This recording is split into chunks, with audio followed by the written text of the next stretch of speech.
Welcome, ladies and gentlemen. My name is Ahad Raza, and today I'm going to go over another common error I see in people's swings. Tell me if this looks familiar. And on the backhand, I don't know how good my acting is, but, and again, this is not to mock anyone, it's just a common trend I see with a lot of beginners in particular.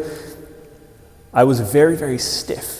So my arm was locked, my muscles are tight, everything is kind of firm, and when I swing, I'm swinging kind of more with my shoulder, some of my pectoral muscles, especially on the backhand, it's a lot more shoulder, rear delt, all of that good stuff. Well, maybe not the best. So the idea here is that a lot of us get very stiff. And one of the key tips that I teach a lot of my students is that the stiffness begins in the hand. So what a lot of people do is that they grip the racket so firmly, and as soon as you get a ton of tension here, the tension translates through your forearm, tension goes into your bicep, tricep, and over into your chest eventually, and then it kind of stiffens everything up, and we can no longer hit a quality shot. And the same thing obviously applies on the backhand. Stiff tension here leads to tension throughout everywhere else in our bodies. So the first tip I give people is, number one, figure out if you're having any kind of joint pain, wrist, elbow, shoulder, any of that kind of pain, it's likely because you're too stiff. If you find yourself in the back corners of the court where you're going onto the ball and then you're kind of catching yourself like too close to the ball and then having this like late little flick, there's a bunch of stuff happening there, but chances are that you're also probably a little bit too stiff and kind of swiping at that shot. If any of those things hold true, what I would encourage you to do is, number one, practice the wet noodle, what I like to call the wet noodle. So I teach my students to really loosen up their grip and then just kind of shake your arm out like a wet noodle.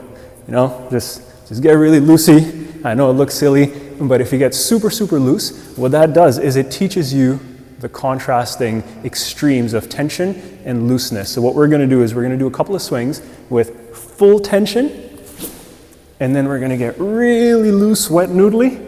I'm going to barely hold the racket, and then I'm going to try to just whip through so loose where I just have enough grip tension so that my racket doesn't go flying out of my hands. And then what you want to do is you want to find that middle ground. So I don't want to be too tight. I don't want to be so loose that my racket's going to fall. I want to have that middle ground so I can generate a nice whip. And there's no tension throughout my body. It just feels easy, smooth, and I can hear a nice sound from the whip of my swing. Take a moment, reflect about whether you have any pain in your joints, watch a quick video of yourself and see if you're very stiff with your swing or whether you have a little bit more fluidity in your swing, and then think about the changes that you can make. Practice the wet noodle, practice the extremes of very firm versus very loose, and then find a middle ground.